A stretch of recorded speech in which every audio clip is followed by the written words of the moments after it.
Hai, kembali lagi bersama Ibu Mona di sini. Hari ini kita akan belajar tematik tema 3, tugasku sehari-hari di sekolah. Kelas 2, subtema 3, tugasku sehari-hari di sekolah, pembelajaran yang pertama. Yuk kita langsung belajar bersama-sama. Nah, anak-anak, di sini Ibu Guru mau bertanya kepada kalian. Bagaimana cara kalian mengucapkan salam yang sesuai dengan agama kalian? Nah, di sini ada Siti yang beragama Islam.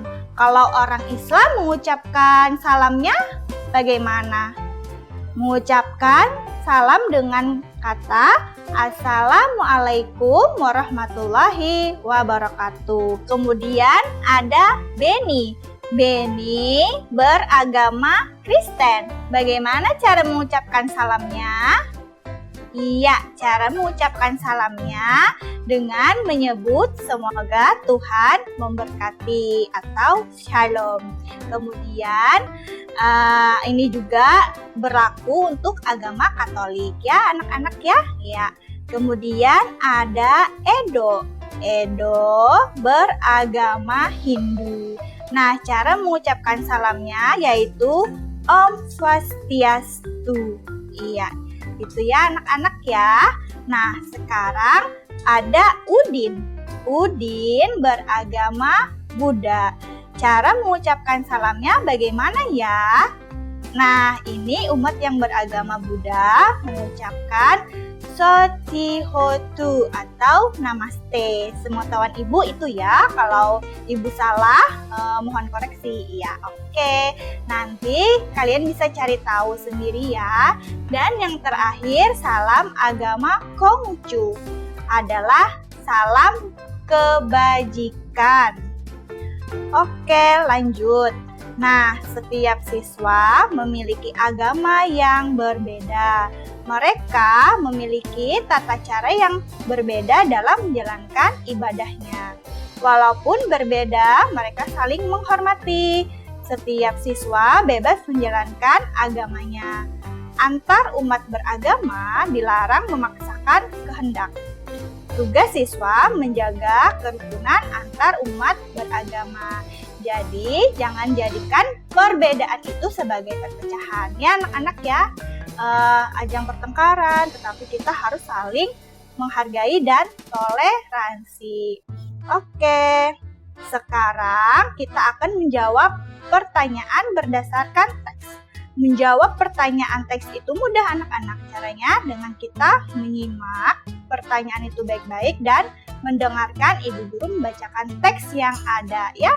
Judulnya adalah Mari Tolong Menolong. Deni tidak masuk sekolah karena rumahnya dilanda banjir. Teman-teman Deni merasa sedih. Mereka ingin membantu Deni. Mereka sepakat untuk mengumpulkan sumbangan. Mereka mengumpulkan sumbangan dari setiap siswa di sekolah. Bapak dan Ibu Guru juga ikut memberikan sumbangan. Nah, itu tadi anak-anak teksnya. Nah, anak-anak, sekarang ayo kita berlatih menjawab soal-soal berdasarkan teks di atas. Yang pertama, apa isi teks tersebut? Nah, isi teks tadi tentang apa ya anak-anak? Menceritakan apa? Iya, menceritakan Deni tidak masuk ke sekolah karena rumahnya dilanda banjir. Kemudian teman-teman Deni merasa sedih dan kemudian mereka mengumpulkan sumbangan dari setiap siswa sampai Bapak, Ibu Guru juga ikut menyumbang untuk Deni. Kemudian pertanyaan yang kedua, mengapa Deni tidak masuk ke sekolah? Mengapa? Karena rumah Deni dilanda banjir. Iya, kemudian pertanyaan yang ketiga, apa yang dilakukan oleh teman-teman sekelas Deni untuk membantunya? Ayo, mereka melakukan apa tadi? Iya, mengumpulkan sumbangan. Nah, sumbangan ini tidak hanya berupa uang ya anak-anak, bisa juga dalam bentuk pakaian yang sudah lama, yang masih bisa dipakai. Dan bisa juga sembako, seperti bahan makanan ya. Gitu ya anak-anak ya. Oke, kita lanjut ya anak-anak. Berikutnya, kita akan belajar membuat gambar keadaan. Nah, perhatikan anak-anak, gambarnya di sini ada gambar hujan lebat. Kemudian ada orang yang terkena musibah banjir. Kemudian ada Benny sedang menyumbangkan sesuatu dan ada Siti dan teman-temannya mengumpulkan sumbangan. Nah, kalian coba buat gambar keadaan berikut sesuai dengan ceritanya dari gambar ini ya anak-anak ya. Coba Ibu contohkan dulu. Suatu hari Desa Sukamaju terjadi hujan yang sangat deras. Karena hujan tidak berhenti, maka terjadilah banjir. Siti dan teman-temannya menggalang bantuan dana untuk para korban. Mereka ingin menolong para korban bencana banjir. Setelah sumbangan terkumpul, Udin memberikan hasil sumbangan kepada Pak RT untuk disumbangkan ke para korban. Nah, itu tadi contohnya membuat gambar keadaan. Ya anak-anak ya, kalian bisa berlatihnya dengan bimbingan orang tua atau kakak-kakak kalian di rumah ya. Selamat mengerjakan. Nah anak-anak, sekarang Ibu ulangi tugas kalian untuk di rumah ya. Membuat gambar keadaan atau membuat cerita dari gambar. Di sini ada gambar hujan yang sangat lebat di sebuah desa. Kemudian gambar orang yang dilanda banjir. Kemudian ada Benny yang sedang menyumbangkan sesuatu. Dan yang terakhir ada Siti dan teman-temannya mengumpulkan sumbangan.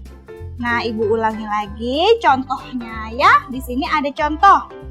Suatu hari Desa Sukamaju terjadi hujan yang sangat deras. Karena hujan tidak berhenti, maka terjadilah banjir. Siti dan teman-temannya menggalang bantuan dana untuk para korban. Mereka ingin menolong para korban bencana banjir.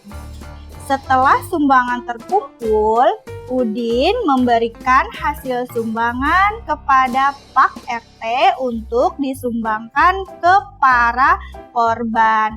Nah, itu tadi ya tugas kalian di rumah. Kalian bisa mengerjakannya. Nah, tugas yang ini tadi kalian bisa mengerjakannya dengan bimbingan orang tua kalian, kakak-kakak kalian yang ada di rumah ya. Berarti menceritakan sesuatu. Ya, oke, anak-anak itu tadi ya tugasnya ya dikerjakan. Kembali lagi bersama Ibu Mona di sini. Tadi kan di awal pembelajaran kita sudah membaca teks tolong menolong yang dimana rumah Denny dilanda kebanjiran dan teman-teman Denny mengumpulkan sumbangan untuk Denny. Sekarang kita sudah tahu ya bahwa tolong menolong itu baik dan banyak manfaatnya. Seperti saat kita menolong orang lain maka harus dengan hati yang tulus dan ikhlas. Kemudian yang kedua, jika kita menolong orang lain, kita tidak perlu mengharapkan imbalan. Manfaat tolong menolong ini banyak sekali dan baik sekali ya anak-anak ya. Yang A, bisa mempererat persatuan, persaudaraan. Yang B, meringankan beban orang yang kita tolong. Kemudian yang C, membuat hati kita merasa bahagia. Nah, itu tadi ya anak-anak ya, manfaat tolong menolong. Nah, di sini mari kita lihat hasil sumbangan dari siswa yang terdapat berbagai uang pecahan. Dan Siti dan teman-temannya mengelompokkan mata uang. Setiap kelompok bernilai sama. Di sini ada uang 100 rupiah. 1 keping uang Rp100. Kemudian ada 2 keping uang Rp200. Jumlahnya berapa anak-anak? Iya, jumlahnya Rp500. Lalu berikutnya yang dikelompokkan adalah 3 keping uang Rp100 dan 1 keping uang Rp200. Berapa nilainya anak-anak ya? Iya, nilainya Rp500 juga. Lalu ada juga yang mengkelompokkan 5 keping uang Rp100. Jumlahnya berapa? Nah, jumlahnya sama, Rp500. Lalu ada juga yang mengkelompokkan uang Rp500. 1 keping uang Rp500. Jumlahnya 500. Iya, sama semuanya. Jadi, setiap kelompok uang ini bernilai sama, yaitu Rp500. Sekarang kita akan menyusun beberapa uang yang bernilai sama dengan susunan mata uang yang lainnya. Contoh, ada 1 keping uang Rp500 dan ada 1 keping uang Rp200. Jumlahnya berapa? Rp700. Dengan kita pecahkan dengan uang Rp100. Ada berapa uang Rp100-nya? 1, 2, 3, 4, 5, 6, 7. Nah, berarti jumlahnya ada Rp700. Nah, 1 koin uang Rp500 ditambah 1 koin uang Rp200 sama dengan 500 ditambah Rp200 sama dengan Rp700. Jadi, 7 koin Rp100 sama dengan Rp700. Jadi 1 koin Rp500 dan 1 koin Rp200 sama dengan 7 koin Rp100, yaitu 700. Nah, sekarang ayo kita pasangkan pecahan uang berikut yang memiliki nilai sama. Yang pertama ada uang Rp500 2 keping. Jumlahnya berapa ini? Rp1.000. Kemudian ada 5 keping uang Rp100. Nah, ada yang di sebelahnya itu ada uang 1 keping uang Rp500. Dan di bawahnya ada 10 keping uang Rp100. Nah, tadi kan yang pertama itu jumlah uangnya Rp1.000. Mana ya pasangannya? Iya, yang di bawah, karena Rp100 ditambah 10 keping uangnya sama dengan Rp1.000. Kemudian yang kedua itu jumlahnya berapa? Rp500. Mana uang Rp500? Di atas ya, kita pasangkan. Oke, ya itu tadi ya. Kita memasangkan pecahan uang yang memiliki nilai yang sama. Oke, sekarang kita sampai di akhir pembelajaran. Lalu kita simpulkan pembelajaran hari ini. Tadi kita sudah membahas mengenai menjawab pertanyaan berdasarkan teks. Kemudian yang kedua, membuat gambar keadaan dan menceritakannya. Kemudian yang ketiga, kita belajar kesetaraan nilai mata uang. Oke, itu tadi pembelajaran kita hari ini ya anak-anak. Bagaimana? Sudah paham ya? Iya. Oke, harus paham nih pembelajaran kita hari ini. Walaupun kita belajar di rumah, tidak tatap muka seperti biasanya. Oke. Sebelum mengakhiri pembelajaran kita hari ini, marilah kita bersama-sama berdoa menurut agama dan kepercayaan kita masing-masing. Berdoa dimulai. Berdoa selesai.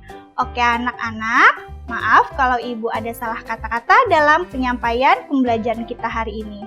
Terima kasih telah menonton video ini, semoga bermanfaat dan jangan lupa tetap semangat terus ya. Walaupun kita belajar di rumah, dan tetap ingat, jaga protokol kesehatan. Wassalamualaikum warahmatullahi wabarakatuh.